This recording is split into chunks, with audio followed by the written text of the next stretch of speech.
Perfect. So hi everyone, I'm Erica. I'm the education manager in Ahead, joined by a few of my colleagues. Might just do a quick round of introductions. So yeah, I'm Erica. Hand you to Daniel, just to introduce Hi, yourself. Yeah. hi everyone. It's always a guess whether it'll be Daniel or Danielle. Once starts. My name is Daniel Elliott, as I've just said that anyway. But I work in UCD Access and Lifelong Learning. And I'll be talking to you about local rollouts of the digital badge later on, and hand you over to Danielle. Hello, everyone. Thank you very much, Daniel. I'm Danielle. I work with Ahead and I'm do digital media and e-learning, and I'm excited to be here to talk to you today about being a facilitator. Perfect. So moving right along, just a quick outline and the plan for today. So in this session, we'll be talking about reasons to sign up to facilitate. So you all have your facilitator badge. You're kind of looking at what do you need to do to be able to facilitate the course. So kind of what are the next steps? What are the reasons? What are the benefits of becoming a facilitator? We'll also talk about the role of a facilitator. So this is kind of the how-to and the what you're doing on kind of a day-to-day basis. So we'll be talking you through both the national and the local rollouts. We'll also be exploring some of the resources that are available to you as a facilitator. So it's really pretty easy to be a facilitator. All the resources are kind of at your fingertips. So we'll be talking you through what those look like.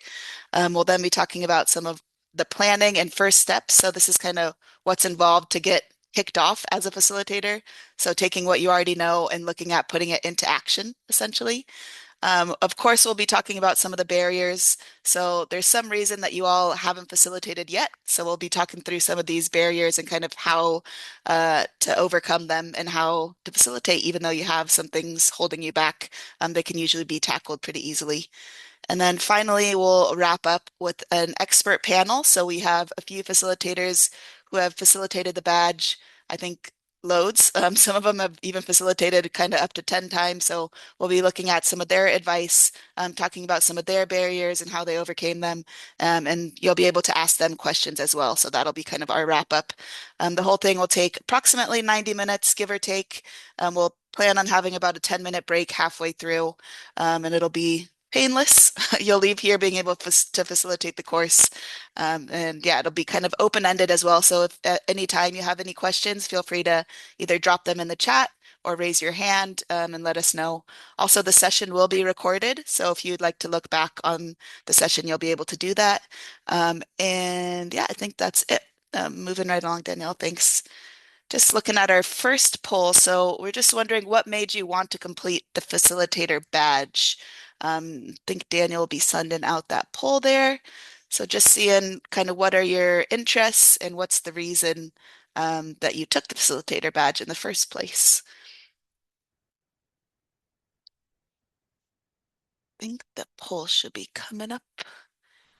I see. Sorry, I had bear with me a second. No, you're all Yeah, good. okay. Yeah. Here we are. Literally had it open a second ago. There we go. Yeah. What made you want to complete the facilitator badge? So just a short answer is fine. We're not looking for an essay or anything here.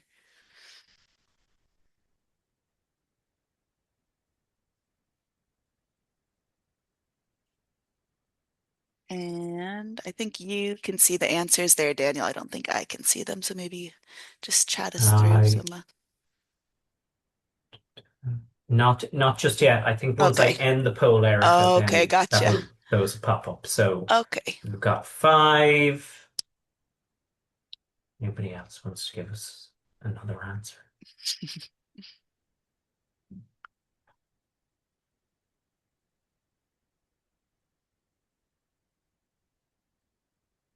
That's perfect.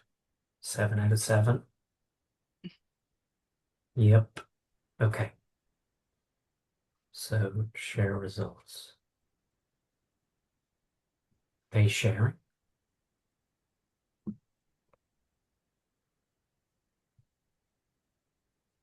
So I'm seeing my answer, but I'm not sure everyone else's. I think maybe there's a few common answers, mostly to share UDL, to share good practice, to help others kind of reach the top level and be most accessible in their courses. Do you see the answers, Daniel, perchance? No. Yeah, sorry. No, It's you're all weird. good. It's sending me to a different window. Okay, weird. I will. Apologies, folks. So, what made you want to complete the facilitator badge? So, um, one person saying, I'm an ed tech, so need to help our teaching staff get up to date on UDL. Good answer. Good motivation to further my UDL knowledge and learn more about implementation. Raise awareness about universal design in the workplace.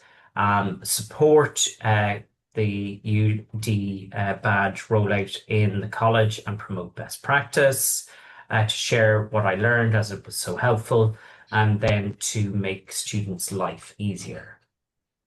Perfect. Yeah, and that pretty much sums it up, doesn't it? Making students' life easier, making students be able to succeed, all sorts of different types of students, not just kind of one typical student. So, great Mm-hmm. answers there. And I think becoming a facilitator can really help you to do that, help you get the tools necessary to enable that. So, moving right along, why sign up to be a facilitator? I think it's over to you, Danielle. Yeah, absolutely. Thanks, Erica. So there was a few kind of similar answers there, which is really interesting. It does kind of align with kind of what we've put up for kind of why sign up. So these are kind of from our own perspective and from facilitators over the years, kind of why they signed up for to be a facilitator and kind of the benefits. So the first one I think that came up was, understand and help promote universal design and accessibility. And one that actually was really interesting was to get to know new people both inside and outside your institution. So depending on if you're doing a local rollout or a national rollout, which we'll come to in a second, you can get to know new people in your organization, or even outside of your organization. When you sign up to be a facilitator, you're a part of kind of this big national scale UD transformation, right? So it's via the Higher Education Authority's National Forum for the Enhancement of Teaching and Learning. So you've kind of got that a kind of, I want to say institutional backing, but it's not quite, that organizational backing behind you, which is great.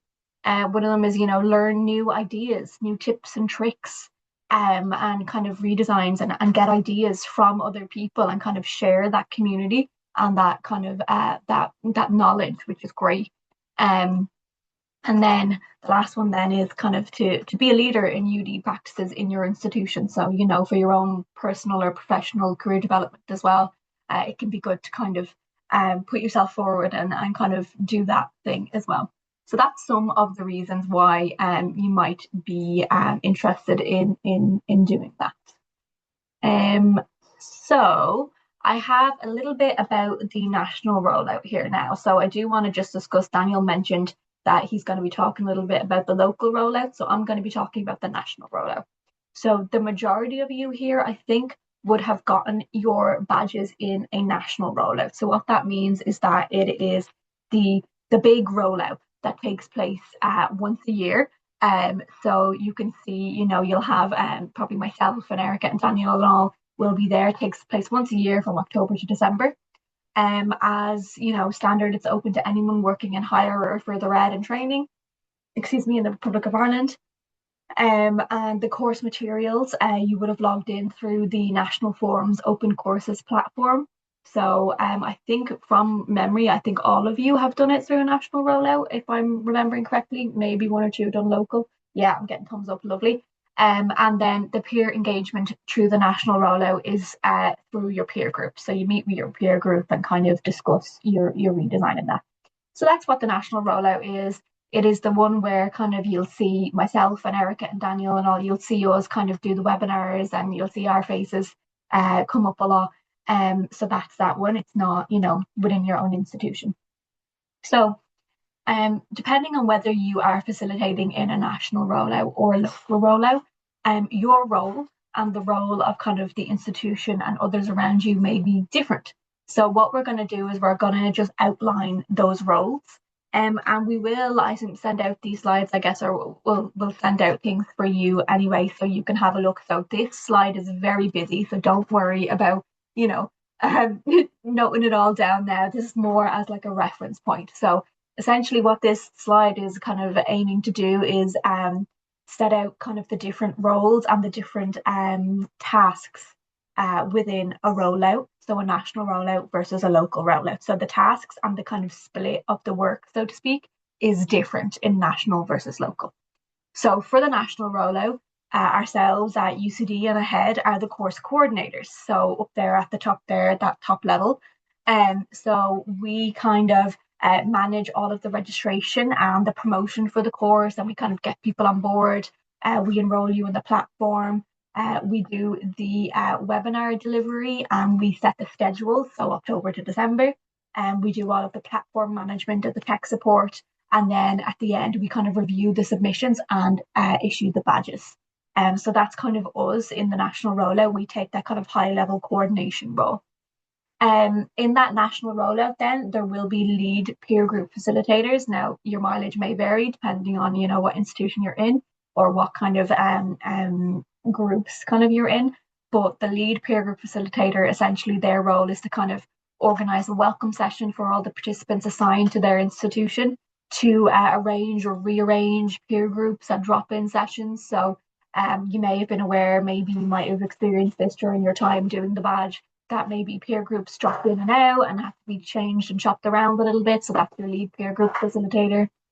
They also answer any queries from the peer group facilitators and escalate to us if needed. So escalate to the course coordinators. So say if there's anything like an issue with the platform or anything like that, they kind of pass that backwards then to myself and Daniel and Erica and we'll kind of look at it then. So that's kind of the lead peer group facilitator role. And then the peer group facilitators themselves, which will be what you guys will be signing up for if you do that. So you are the first line support for participants. So again, you may have remembered this from your own time doing the badge, but your facilitators are kind of your key support role. So they kind of host or attend kind of drop-ins. They will check in with peer groups to see how they're getting on. They can answer any questions. And they can also help identify kind of, we've put non-functioning groups there. So basically, if, two people have dropped out and there's only two people left or whatever that may be, they kind of help to manage that in combination with the lead peer group facilitator and kind of sort that out. And then just at the very bottom, then we have our peer groups. So the peer groups organize and meet themselves and they, take the course content and they complete the tasks and that kind of thing. That's your participants. So you will be kind of in this third level here with the peer group facilitators. That'll be yourself if you're in a national rollout. So again, that is a very busy slide, but it is kind of for reference to check back in if you're ever wondering, oh God, okay, what do I have to do for a local rollout versus a national rollout? Then you can go back and have a little look here. So what we're going to do now is we're just going to do a very, very quick platform demonstration, right? And I'll be very quick with this, I promise. But what this is just to show you kind of what the platform is in case it's been a while since you have taken the course, since you got your badge. So I'm going to just open it up here now.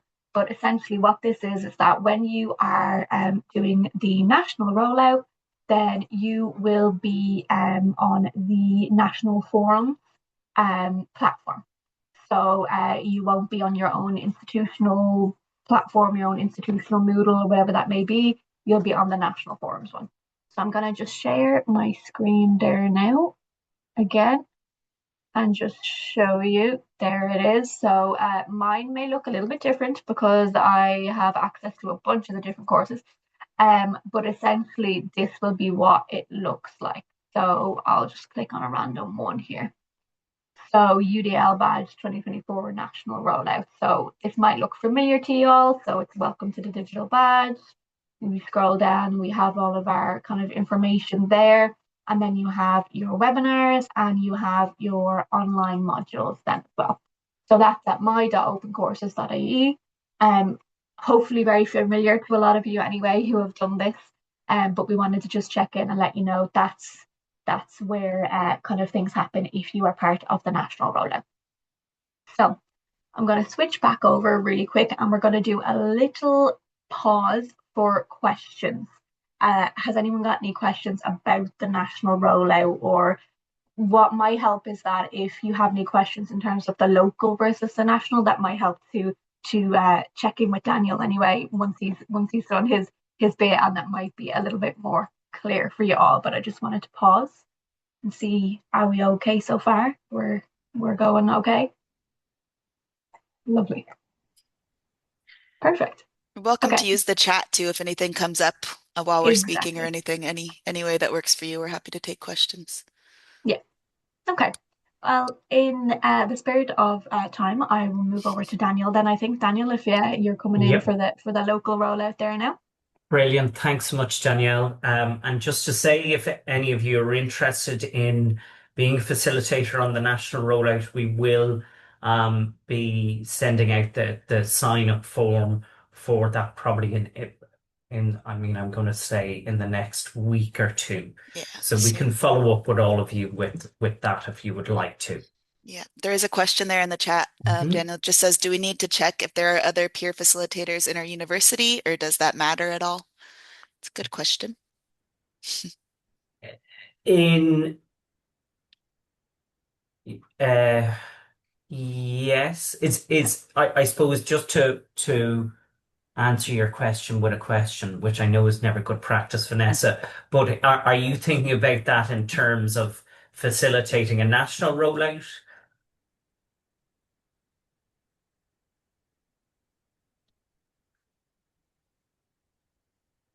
I think you're on mute there.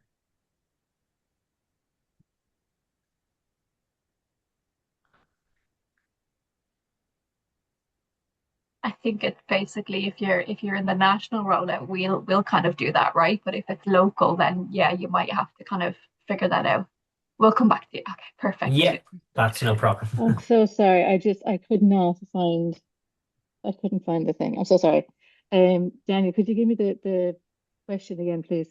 Yeah, so are you thinking about checking if there's other facilitators who are going to be doing the national rollout? I guess, yeah, because Hmm. I was part of an MTU and um was hoping to facilitate this coming the national rollout, ideally Yeah. with two departments under the Hmm. same faculty.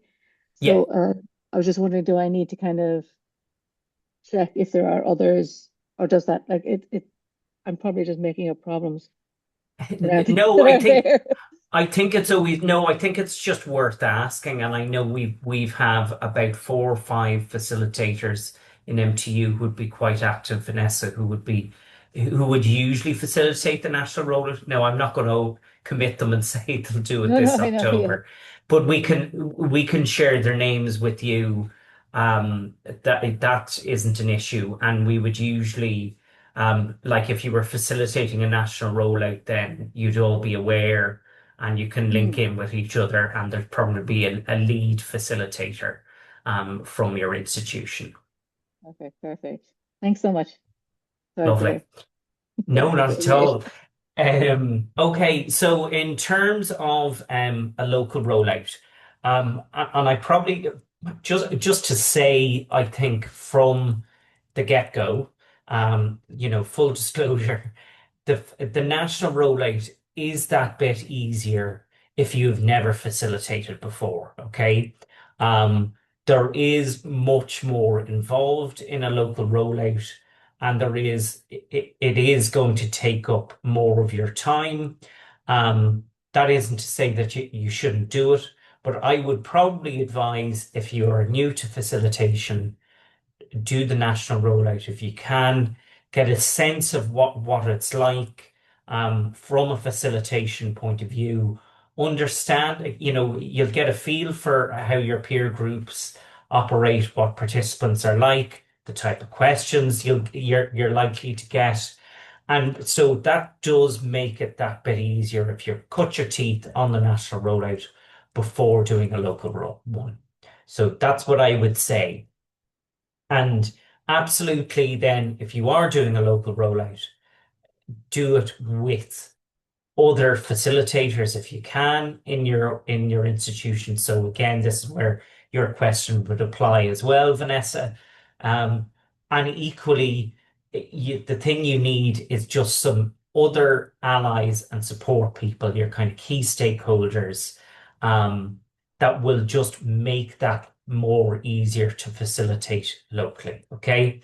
So in terms of what's kind of involved, so all of the course materials and the design templates, they're all provided to you. Okay. So everything you would have seen on the open courses platform that Danielle showed, the online modules, the webinar materials, the peer group meeting instructions. We even give you email templates so you have those week to week. Okay. I won't say it's foolproof, but it's pretty close to, okay? So that is you have all of that there. You do not have to create anything from scratch. But you are, as opposed to ourselves, us and UCD and Ahead being the ones organizing and doing all that administration, the platform handling and the tech queries, you would be doing that in a local rollout as a facilitator. Okay. Um, you would decide the best time of year. Like obviously we're somewhat wedded to doing the national rollout in October. Despite us getting queries every year, can we change it? But we're kind of locked in for a variety of other commitments that we have. So you may be saying, look, it'd be great to do a spring rollout or great to do a summer rollout when, quote unquote, people have that little bit more time. What I would say to you, implore you on, begging you, don't do it at the same time as the national rollout, okay? We have learned from experience, no matter how clear you make it to people, one is national, one is local, it is going to cause confusion. People are going to sign up to both. And I can tell you now, they'll be in week 3 and they're wondering, why am I getting emails from Joe here in Tipperary ETB, and why am I getting an email? Who's Danielle? Who's Daniel? Why am I in 2 peer groups? And they'll invariably sign up for Beyond the Classroom and Teaching and Learning. Okay, so even if you're starting it a couple of weeks ahead of it, no overlap. It'll do you the world good, and it'll help us survive to get to December, and see another year. All the course materials, you can either upload those basically on the National Forum Open Courses platform, or you can host them on your virtual learning environment. So whatever you might be using. So for example, at the moment in UCD, we do a local rollout every spring for people, and we have 2 modules set up in our Brightspace, one for Beyond the Classroom, one for Teaching and Learning. And anybody who is a member of staff can sign up to do those. And actually, when I say upload the material on the forums platform, you don't even need to do that, okay? The forum can copy the modules that we have up there at the moment. They can make that for your local rollout for, say, University of Limerick, and they would make you as the facilitator, the administrator of that. So all of that material that Danielle showed you when she shared her screen would be there. So all you would have to do is just update your dates. If there is particular content that you want to be sharing with people at different points, though, so it's ready made. I suppose just to say to you, get familiar with how that works. I've had experience of doing the Moodle, and then I use Brightspace here in UCD, and there are, those lovely little idiosyncrasies that come with any of these platforms that, that not always intuitive. So I would say to you, I either be comfortable using VLEs, or have one of your kind of key allies in your local rollout being somebody who manages that, whether it's somebody on the tech side, the educational and instructional designers and so on. Um, I suppose just to say, if get your allies, right? So if you need manager approval, absolutely do that. But think about as well, where does your shared goals of universal design. So maybe it's your colleagues in teaching and learning, maybe it's your colleagues in professional development who can help you recruit people, promote people, or promote people to do the course. So have those people who are going to help you recruit your colleagues.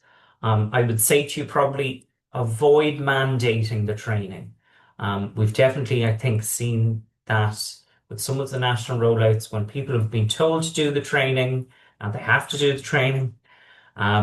It can cause, I think, a bit of pushback, and the engagement then of those participants who don't really want to be doing it is very different to those who have signed up willingly, So I strongly encourage rather than mandating anything is what I would say. Then, have your other facilitators to help you do this. Think about the numbers of people you want to kind of support through it. Like if you're doing this for your first time, I would say 20 participants on a local rollout is plenty if you're the only facilitator. Okay. So that's 4 groups if you think about it. If you've more facilitators, obviously you can, do multiples. But I would say if you're doing your first local rollout, keep it small. Danielle, would you move on, please? Thank you. So this is kind of a version of the other slide Danielle said or shared, maybe only a little less busy, but you can see the roles there, right? Okay. So probably just to say the course developers one doesn't change there at the top. And then the institutional lead facilitator or the other facilitators, I guess those roles and those tasks and responsibilities, they can be divvied up between you in whichever way you would like. But I mean, importantly, I would say to you, if you're doing it with other facilitators, divide that up and okay, who's tackling the tech support, who's doing the frontline queries with participants, who's doing webinar 1, who's doing webinar 2, etc., etc., and agree your schedule from the start. So we have a scheduling producer, and literally you pop in the start date and it populates out all of your weeks, when webinar 1 should be ideally, when peer group 2 is, etc., etc. So we are, as I say, we provide all of the handbook, the facilitator pack, all the e-learning modules, all of the templates. And then we can be on hand once you have looked at the handbook and you've looked through all those materials. We are more than happy to jump on kind of an advice call beforehand. I would just say, subject to time of year, being frank, there is only so much that we could give over to this at any one time. We are very much committed to doing the national rollout. And as I say, we do a local rollout here. So where possible, we can give advice. But I would say, if you're unfamiliar with things and you don't quite know what to do, we can do that advice call, but we cannot be on hand in dealing with queries throughout that whole rollout. So it's not feasible for us. And then, as I say, those other roles there, divide those up and know who's doing what. It's probably worth doing a welcome session in week 1. You could have it as part of your webinar 1. Usually what we've found with facilitators is do that welcome session, and they can organize the peer groups there. They can introduce people already on the call. And then it just makes some of that peer group facilitation that little bit easier. You could also, if depending on where you are and whether you're kind of on a centralized campus or you have participants who are all going to be in the one place, if you wanted to do that welcome session over tea and coffee in person, absolutely do that. It isn't feasible for us, of course, on the national. Next slide, please. Okay, so I guess what are kind of the main choices to be made by you if you are doing a local rollout? I guess deciding which badge to do. You may say, look, a lot of people have done teaching and learning at this stage, but there's kind of a cohort of people who have yet to do beyond the classroom, it being the newer badge, and you may want to focus on that rather than the other. Again, I would probably just say for ease, if you're doing your first rollout, maybe do one. Now, having said that, all of the materials in the facilitator pack are kind of badge neutral, bar the actual online modules that your participants will work through. Okay, so you can tailor that whichever way you like, but pretty much all of the email templates, they are the same because the badge follows the same format. It is just those slight differences in terms of content that make that different. Your mode of delivery, fully online or it's some in-person elements. So as I say, you could, if it's feasible for people, peer groups could be in person. Your welcome session could be in person. You could have a drop-in in person. Like for example, when we did a local rollout last year, one of our drop-in sessions we just had over tea and coffee in week, I think 7, and it was a nice way for people just to check in with each other. The only thing that isn't, that kind of is optional for being in person is those online modules, obviously. And then the mode of peer engagement. So you'll probably all be familiar with doing the peer groups as part of the national rollout. That's the method of peer engagement we have. But there is an optional workshop instead. So it's essentially kind of peer group meetings 1 to 3 is delivered in a workshop format. All of the slides are provided there in the facilitator pack. And it is a nice way to do it. You kind of give it over maybe like half day, morning to lunchtime. If you would like that, and some people kind of prefer that in-person touch. But if you're more familiar with peer groups and it's the easier way of doing things, go with that. And then scheduling, obviously, dates and times is entirely up to you. But we do encourage keeping that 10-week format. In some ways, usually we would give maybe kind of a week or 2 additional time for submitting of the redesign. What I have found, even if you give people more time in that extended deadline, the further back you push that, the more time they have, the less likely to do it. So, I'd say 10, keep to the 10 weeks though, for all of your main content and that optional extension if you'd like. So, next slide, please, Danielle. Great. So, which badge? Some of you may have done both of these badges. Some of you might be more familiar with the other. Obviously, we have teaching and learning, which is the longer running one.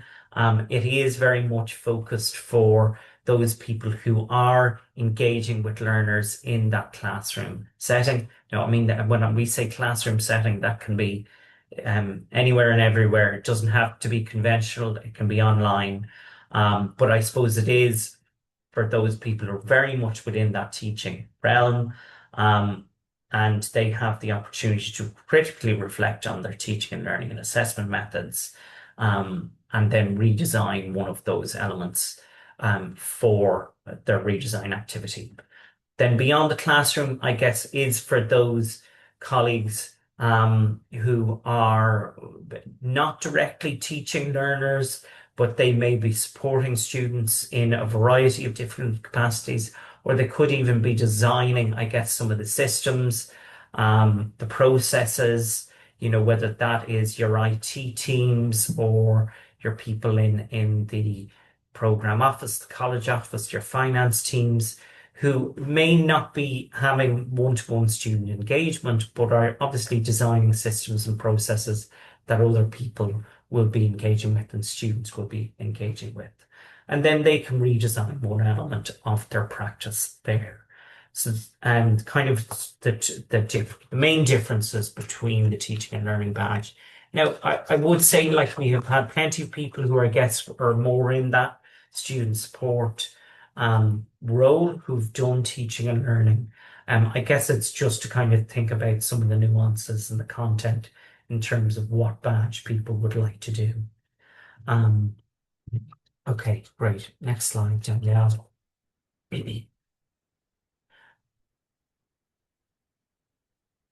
Sorry. So I guess the factors influencing your mode of delivery, your technical capacity and comfort in using either open courses, Moodle, or your own VLE, it very much comes into play here. As I say, if you don't have familiarity with your own VLE, get somebody on board who can help you out with that.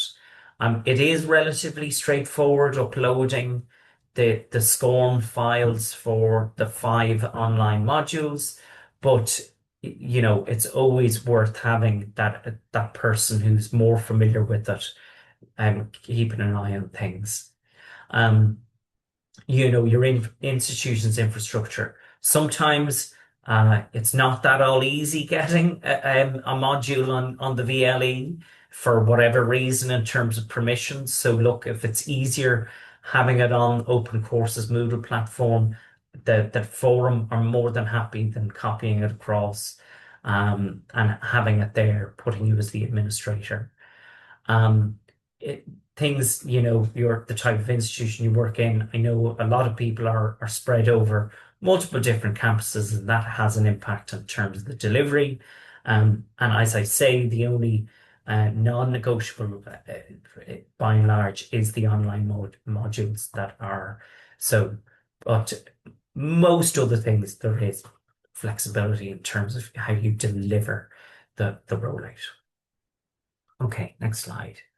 Cool. So I guess if the differences between the peer groups, as you know, it's 4 to 5 people. We would always say to have, when you're allocating numbers at the start, 4 to 5 is kind of your ideal space. If you do have 1 or 2 dropouts, you can still run a peer group on 3. Don't make it 7 people. It's really hard to get time in everybody's week if you've got bigger numbers. Then you have, obviously they meet 4 times over the course of the year, or the course of the course over the 10 weeks. And you as a facilitator obviously get those set up. But the peer groups ultimately will undertake those activities by themselves. And then they do the verification part in that final meeting in your week 10.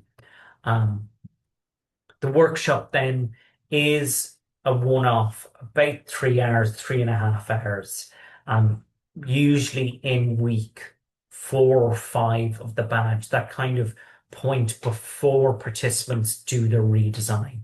And it covers, as I say, all the content that your peer group meetings 1 to 3 would be doing. The facilitator, you'll organize that and you'll facilitate the workshop. You have the slides there and they can be adapted to your context and manage all of that. Then what happens is you take responsibility for ensuring and the feedback piece, the redesign. So you're kind of verifying that the participants have done that piece and are verifying that.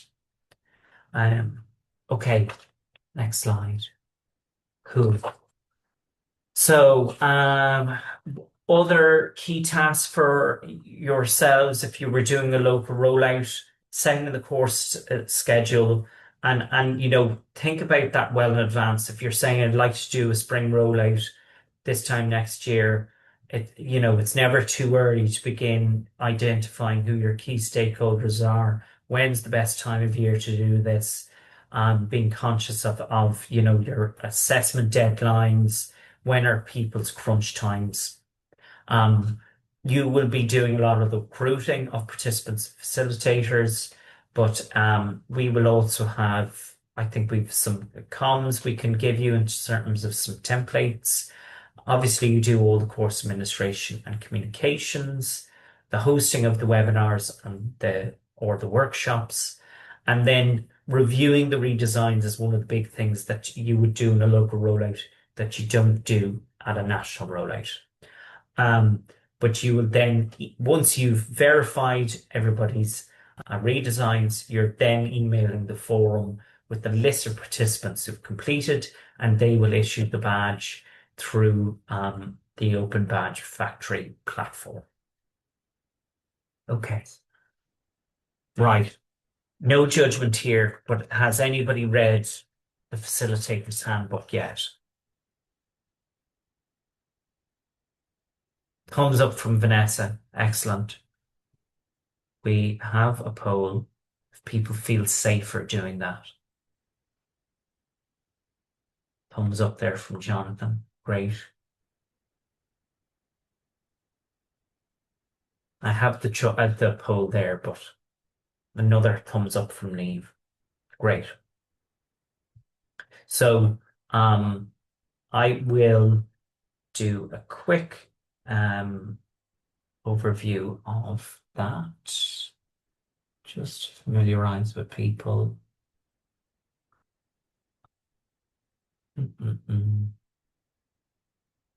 Sorry, bear with me, folks. Share my screen here. So the Facilitator Handbook, it kind of goes through pretty much all of those key decisions, a lot of what we've talked about today, and it prompts you in terms of what are your choices, what you should be doing, things you need to think about before you start that local rollout. Okay.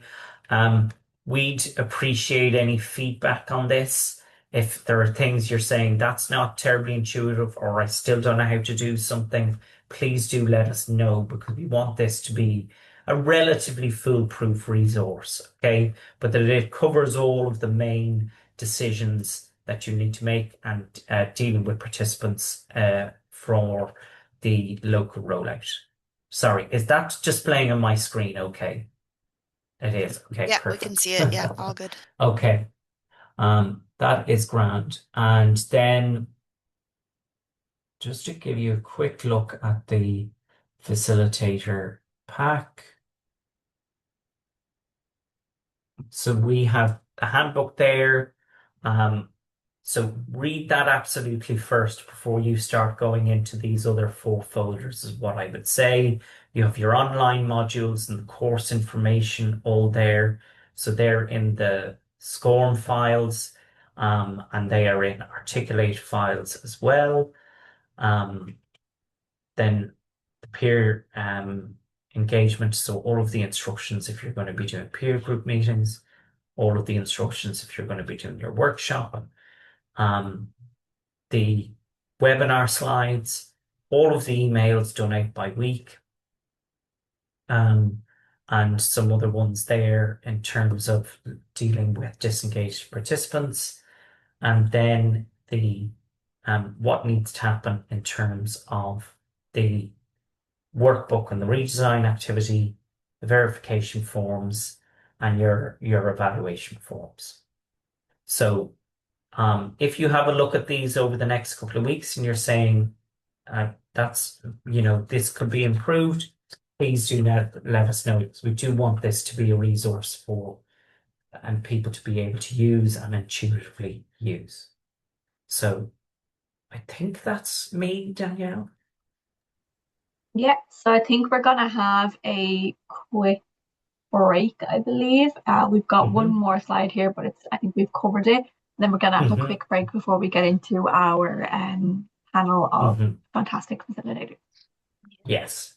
Perfect. So our Yes. panel's joining us at 12, so we have about 10 minutes. Feel free to grab a cup of coffee, a 99 if you have a shop close enough to be back by 10 minutes. And we'll see you at 12 o'clock. Yeah, hi everyone.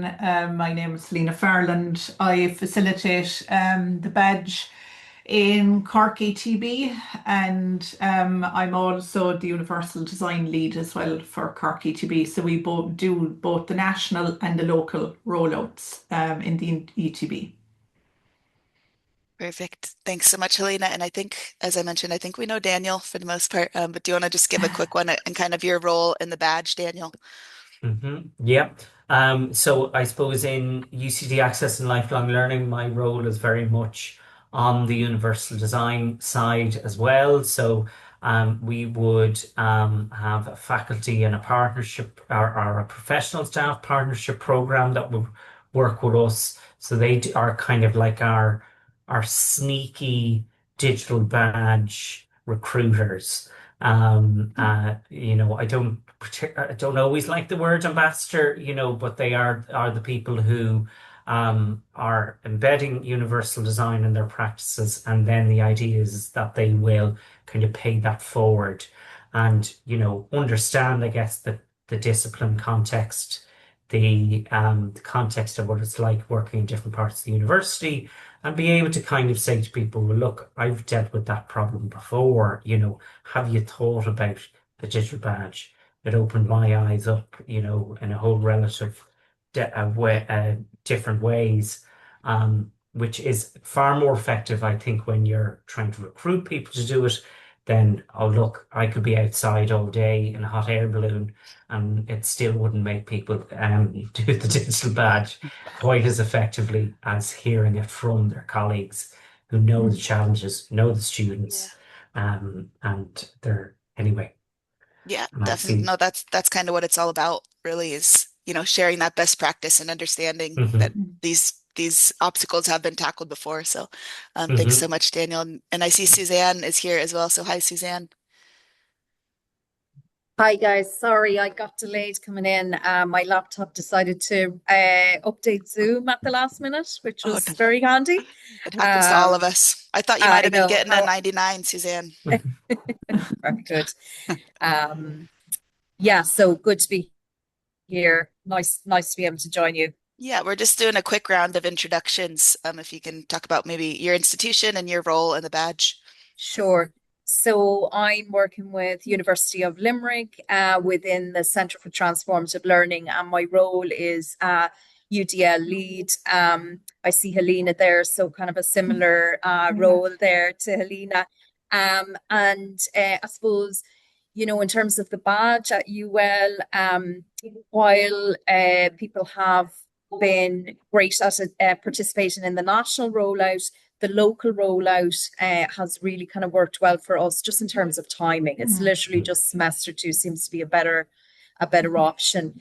But just to kind of say as well, last year I was approached to do a summertime rollout, which I was very skeptical about. I thought, yes, I'll probably be the only one on the summer rollout, but it was very well received, and a good sign up, like about 30, I suppose, signing up with 25 completing. So it's an option that I have to say I wouldn't have thought about myself as a kind of an option, but it has worked very well. So yeah, I'll stop there. Perfect. That gives you a little bit of an introduction in terms of the badge at UL.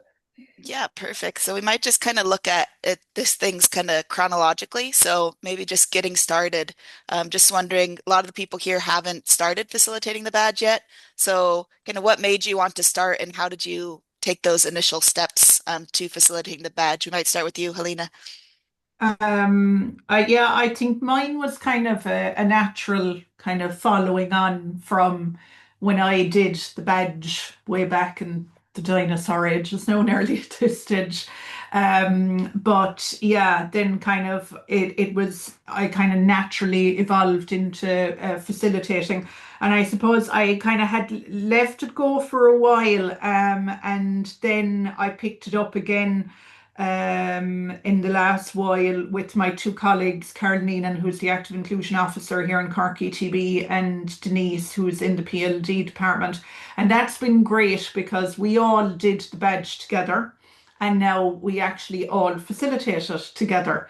And to have that kind of collegiality and support with your colleagues who've done the badge, it has actually been really good. So we can kind of, if we run into maybe a little bit of an issue or a problem, we can kind of engage with each other about that as well. So it's been great. And like their level of expertise in rolling it out has been brilliant as well. Denise in particular with local rollouts.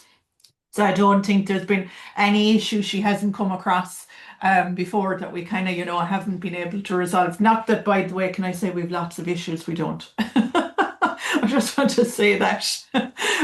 But yeah, it's been a natural evolution and for me, and I really enjoy facilitating it. I've probably nearly learned more from the facilitating side of it out of actually doing the badge myself, to be honest. Yeah, that's a good point. And I think we hear that a lot from facilitators when not that you think you're the experts, but you've done the badge, you've facilitated a few years, but the learning just continues as you learn from Yeah, your peers there.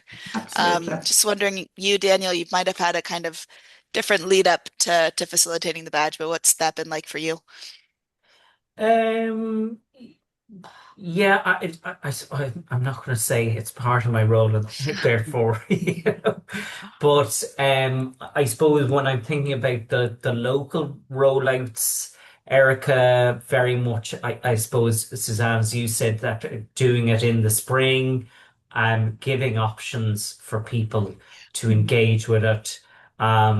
Particularly, I think faculty, October is a busy, busy time for people. And I think as well, looking for other opportunities to embed the badge. So, for example, our colleagues in teaching and learning, they have a postgraduate certificate in teaching and learning, and the badge is part of that. So it's finding those opportunities, I think, Mhm. for people to engage with it. That doesn't always have to be within, our access and lifelong learning or your whichever department. And as I say, having the faculty and the professional partners out there is very, very effective. And they were the ones who really, I guess, prompted us having that spring rollout. We did a summer rollout, not last year, the year before, and like that, Suzanne, another nice opportunity. We just haven't had the capacity to do three rollouts in a year. That's one thing to be mindful of, folks. Don't do Mhm. too many rollouts within a year. You will burn out Yeah. because Mhm. you're kind of going, oh my God, we've only just done this. Um, Perfect. Yeah, yes. thanks, Daniel. And has it been similar for you, Suzanne, or how did you get kind of kicked off with the badges? Yeah, so I was in a previous role when I kicked off as facilitator, probably early days, same as some of you in the room here. And I was working in DCU at the time, and it was part of a broader role as an academic developer. I just had that kind of interest in UDL, so I did the badge, and all of my peer group were doing the facilitator badge. At the time, I was kind of like, will I, won't I? But I would agree, I think learning, I think as Selena said it, you learn so much from facilitating as well. You're building your knowledge.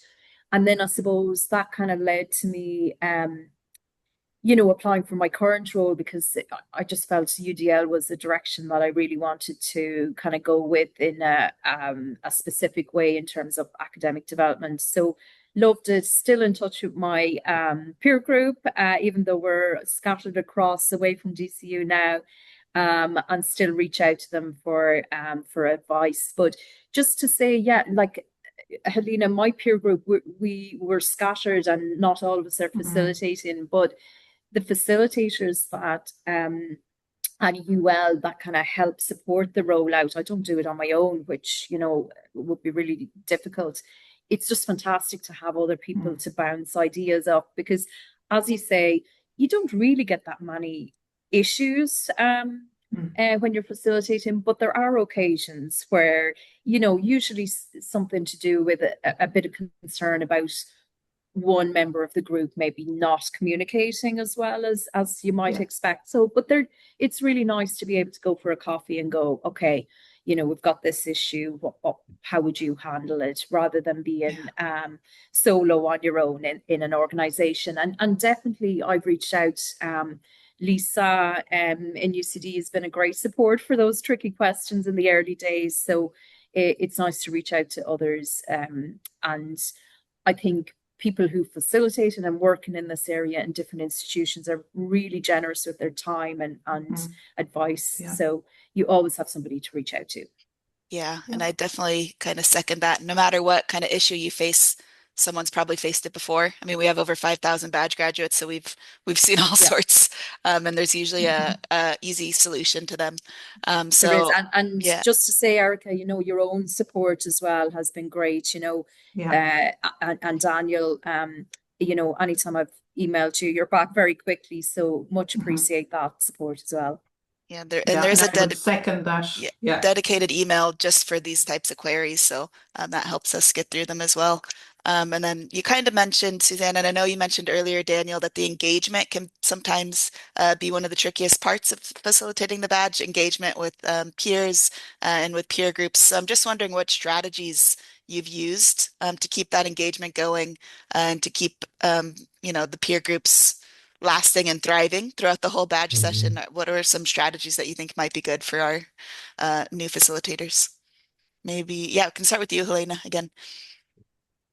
Um, I think for me, it's very important to find out the why of why people, I nearly almost treat it like, the multiple means of engagement, why people are doing it, and trying to kind of find that little kind of flame, to sustain, the engagement. But for me, it's been as well the constant just kind of saying to them, you actually mentioned it there, Erica, about being available, and that it isn't just limited to, I we would have done a lot of drop-in clinics. That's where we would have actually found it easier sometimes, to engage rather than maybe something scheduled or one-to-ones.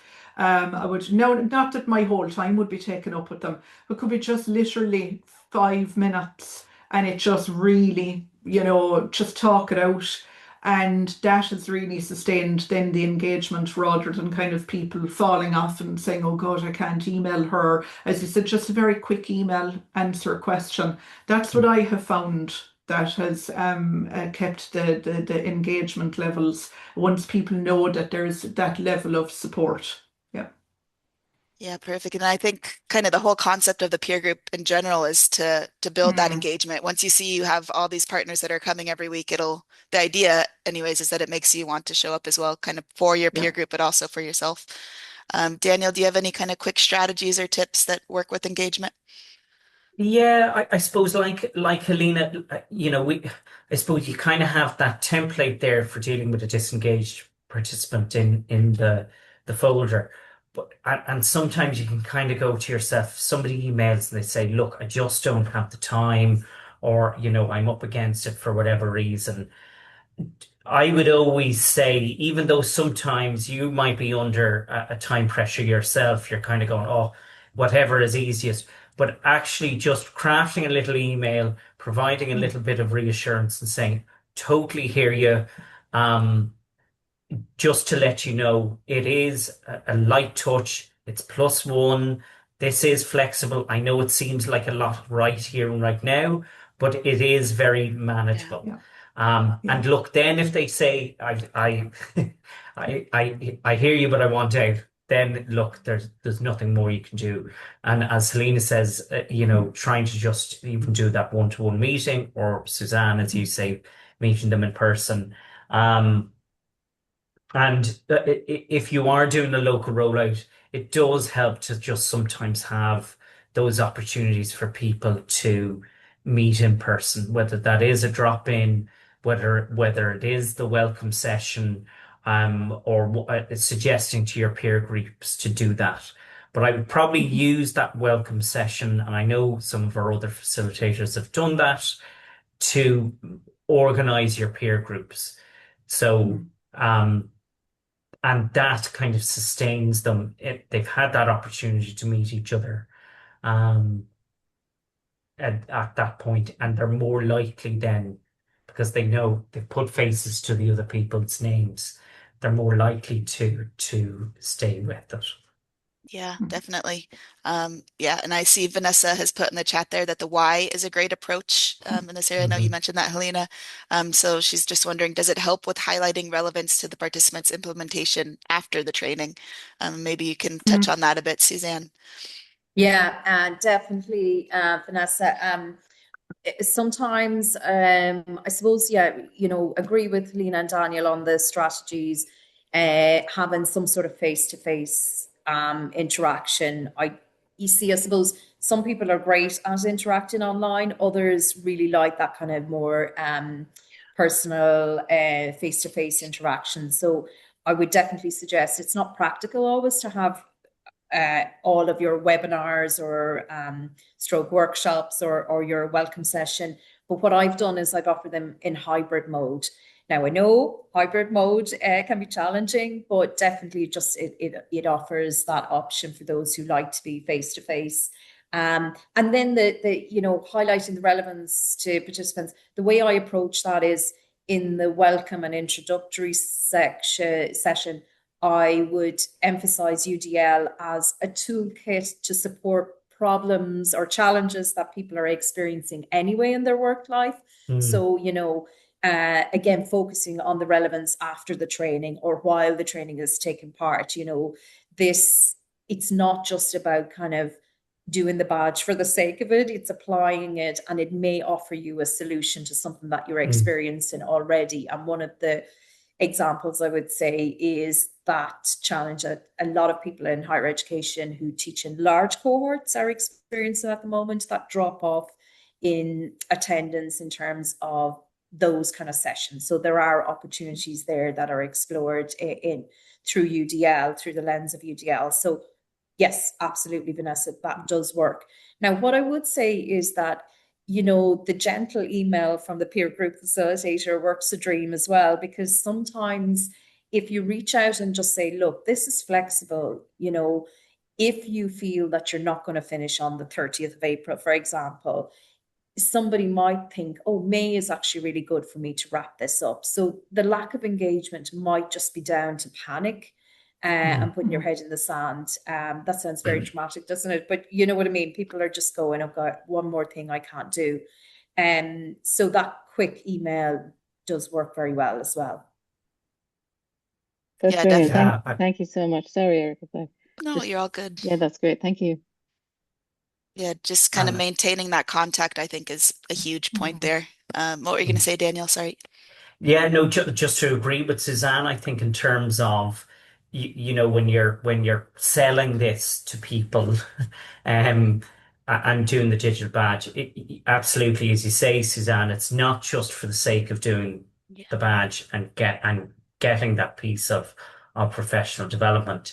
The redesign that you shouldn't be coming up with a problem for you to redesign. It should be Mhm. something that you are actually dealing with. It's not like a portfolio for another piece of training where you have to come up with something entirely new. This should be a very practical implementation, that does ultimately help you fix something at the end. Yeah, that's a good point. Yeah, you should leave the course having an easier job, essentially. So, making Hopefully. making things easier is the idea, which I think people don't necessarily get from the beginning. Mm, Um, mm, so kind of looking at the flip side of that. So we've talked about the challenges to the engagement in the course, but I'm just wondering, have you ever had kind of an aha moment or a piece of brilliant work or something that you've really been proud of as a facilitator, or maybe what's been your best moment, I suppose. Looking back to Helena, if you want to give us a start there. I think I've had two, but there's one in particular, and it was, and she won't mind me mentioning it now, but it was a vet centre in Blackpool in Cork. And I suppose not to be kind of stereotypical, a lot maybe of disadvantaged learners in that particular area. And she had used, she was teaching a retail skills course.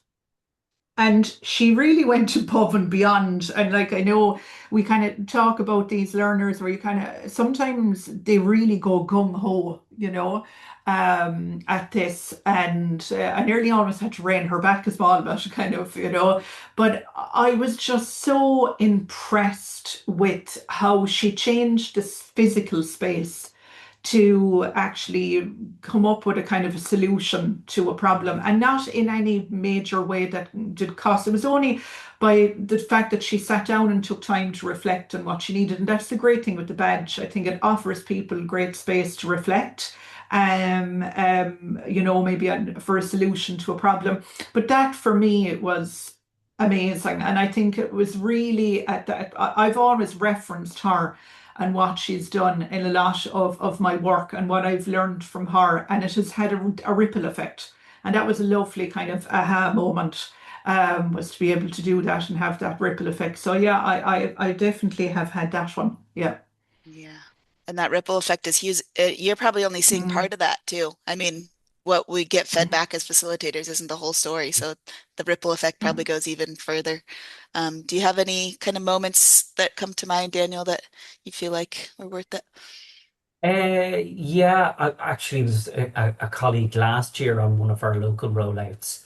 And they kind of emailed me maybe after their second peer group meeting, and they said, I'm having, I'm there, everybody else in my peer group is really senior within our university. Now that is also something I should have maybe clocked maybe when you're doing the peer groups, um, because you like to you do want a mix, right? And that's what I would always say in terms of peer groups. Get people, Mhm. when you're organizing them on a local road, have them talking with people they're not usually sitting across the office Mhm. from.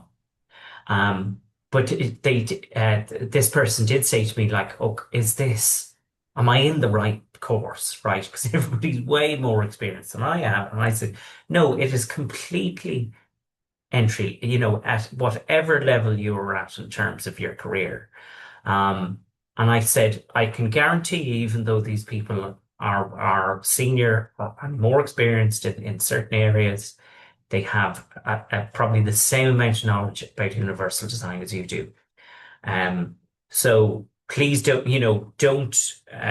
let that intimidate you in any way. And she said, okay, yeah, yeah, I'll stick it out. And then at the end, with their redesign, they said this was an incredible piece of learning, because I would have thought in my role, my little corner of the university, I had no power to influence anything or to change anything.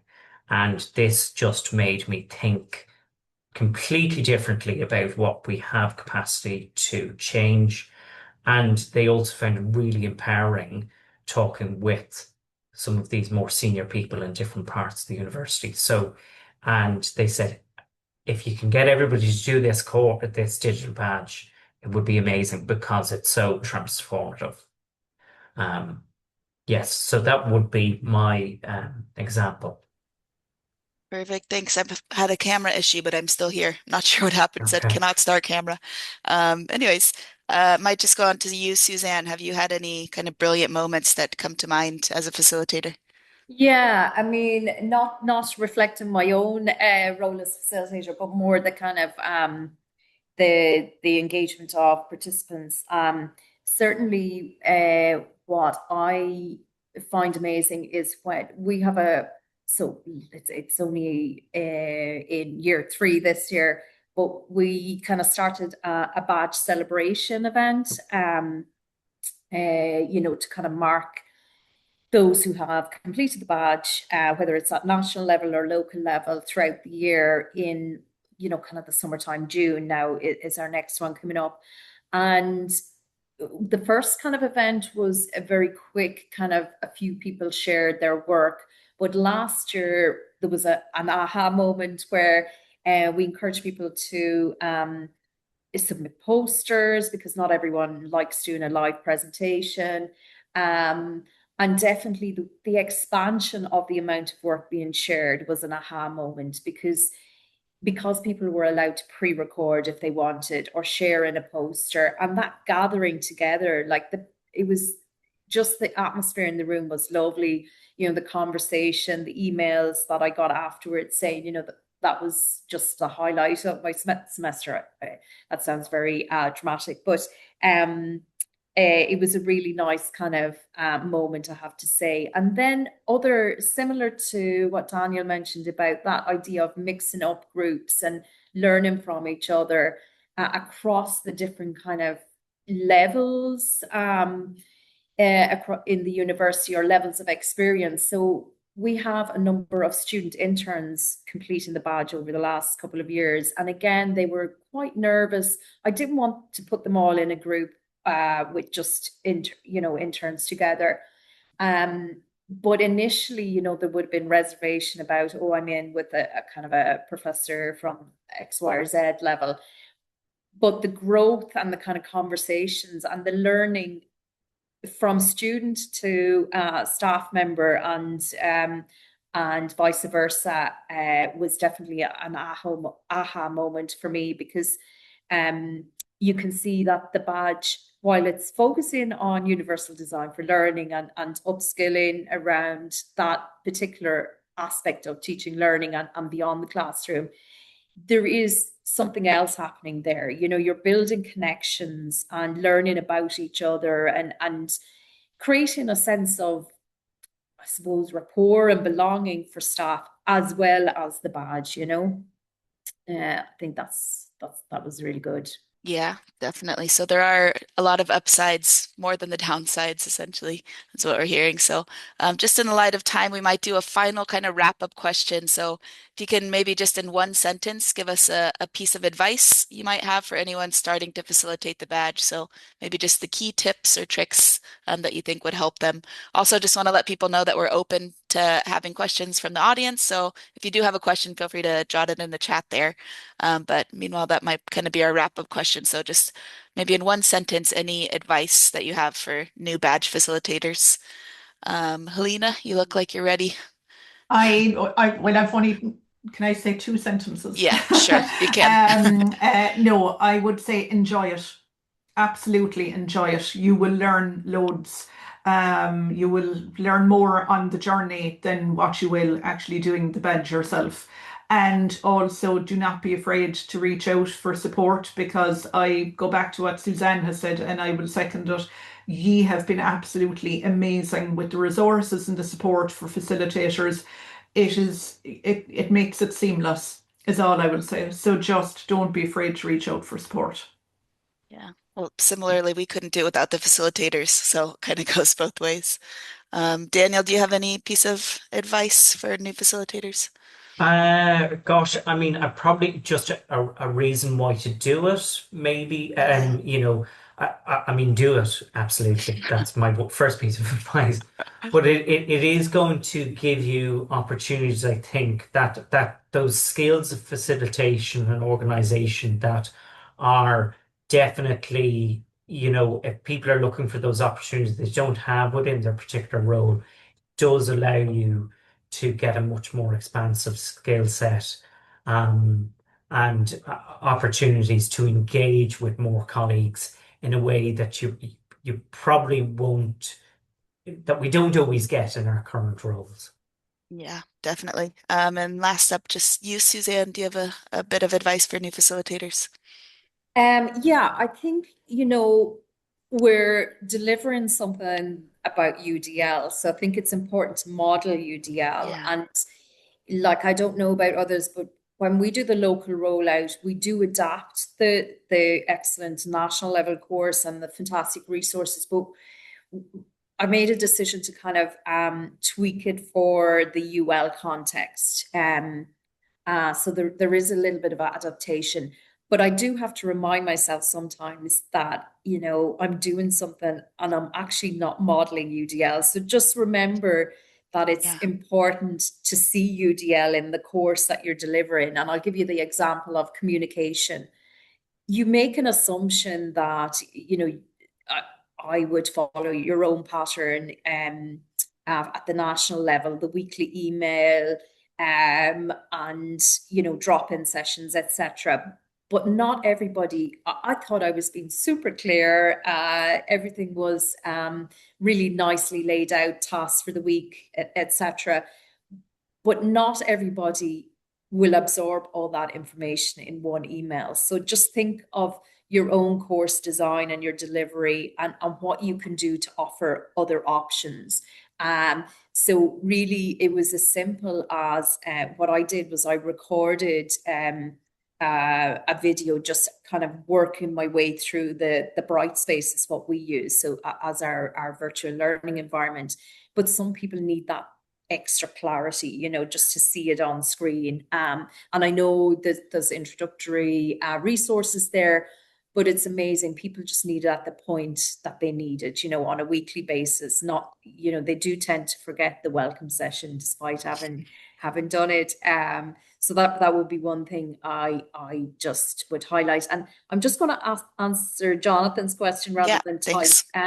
Yeah, so doing the summer rollout. Yeah, so what the way that I've done the summer rollout is that, yes, absolutely. So we condense it into a 5-week course, and obviously there's no semester time activity going on. So it kind of follows the same pattern, an issue that arises sometimes in the 10-week course during semester time, that there isn't time to go back and implement your change and gather information and gather feedback. So the way we work around that is, I suppose, just pointing them to research. What are your expected outcomes? Working with the peer group in a more detailed way around your activity than you might do, you know, asking for specific feedback. So just working around it, because you have to be pragmatic there. You know, you're not going to get to roll it out generally in a 5-week period over the summer. Yes, so that was Jonathan's query. Yeah, perfect. Great answer.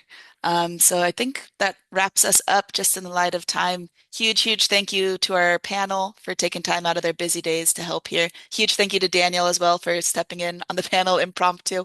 Helped us out a lot. And a huge thank you to our participants. I think Danielle has put the email addresses in the chat there. I might just put them in there again. So any further questions, we're here for you, as our panelists have mentioned. So we're here to help you become a facilitator and to get you moving with the badges. So any questions, feel free to drop us a chat with the email addresses there.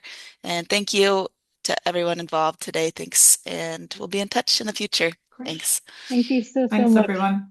Thanks, Bye. everyone.